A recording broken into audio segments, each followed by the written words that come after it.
In this video, I'm going to show you how to graph a quadratic inequality. The first thing that you need to do is make sure that your inequality is in the form of ax squared plus bx plus c. This one is not, so I'm going to start with that. On the right side, I have x plus 2 squared. I need to work that out first because that's an exponent. This is the same thing as saying x plus 2 times x plus 2. Okay, if it's squared, that means you're multiplying it by itself. First, I'm going to FOIL this, and then I can go from there. -2, keep that out here. I'm not going to distribute this in yet. I'm going to do that in the next step. Now is where you're going to do first, outer, inner, last.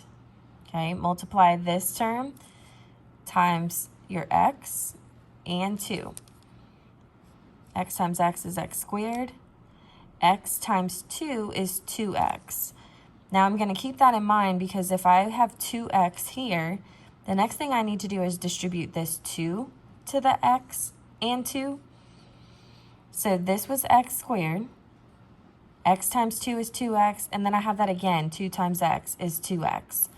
That gives me 4x. If you need to write it out in 2 steps, by all means do that. The last step is multiplying 2 times 2, which is 4. Then keep your plus 6. I didn't do anything with that yet. Now distribute this -2. -2 times x squared is -2x squared. -2 times 4x is -8x. And -2 times 4 is -8. Keep your plus 6 here. Okay, or if you wanted to go ahead and combine those, you could do that too, which is what I'm going to do now. -2x squared minus 8x. Can't combine like terms with anything there, but 8x plus 6 is -2. Now this is in ax squared plus bx plus c. This is my a term. A is -2. This is my b term. B is -8. Okay, and I don't need this c for anything. The only reason that I need my b and a is because that gives me my x-coordinate for the vertex. My x-coordinate for the vertex is going to be -b over 2a. In this case, I have b is -8, 2 negatives there, and 2 times a was -2. Okay, then just simplify that. Negative, that cancels out. So I just have 8, positive. 2 times -2 is -4. 8 divided by -4 is -2.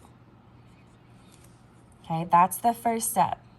After you get it in ax squared plus bx plus c, figure out what the x-coordinate is of your vertex. Now you need to set up an xy table. This number that you get from plugging in -b over 2a, put that number in the middle. Then you're going to do 2 numbers on either side, 2 that are smaller, 2 that are larger. If you make sure that you do them evenly spaced, that will be less points that you have to plug into your equation. So I always just subtract 1, subtract 2, and go back to your vertex and add 1, add 2.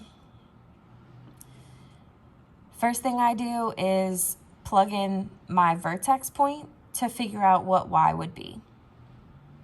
Okay, you're going to treat this like an equal sign. When you plug in your x value, that will give you your y because it's already solved for y here. So if I plug in -2, okay, -2 squared times -2 minus 8 times -2 minus 2, plug all of that in. You can put that just right in the calculator. You get 6.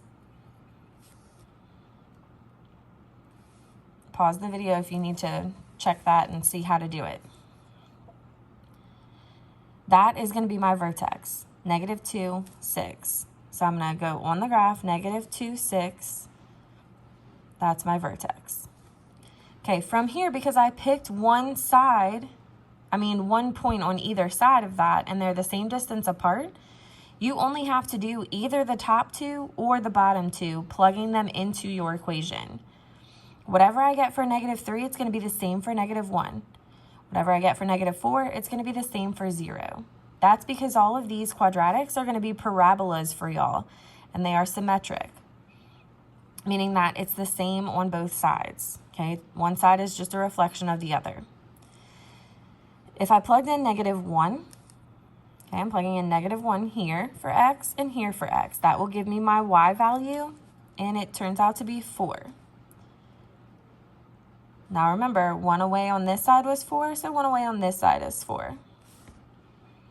Okay, and then if you can plug in 0, that's always the easiest option because I know this is 0, this is 0. All I have left is -2, which means that it's the same here. Once you finish your XY table, then plot those points. So -1, 4, 0, -2. Okay, and then going back up to these, -3, 4, and -4, -2. Okay, see, this was my vertex, and then on either side, it's the same.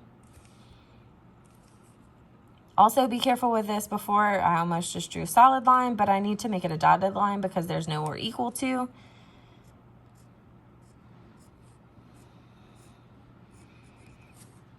Do that on both sides.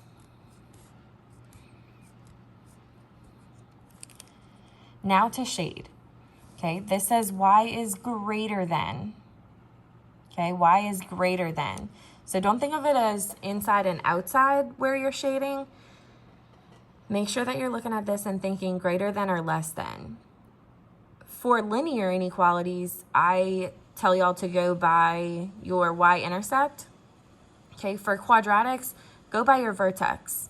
Here's my vertex. I need y to be greater than that, so I know it's going to be everything above the vertex, which leads to me shading all of this area.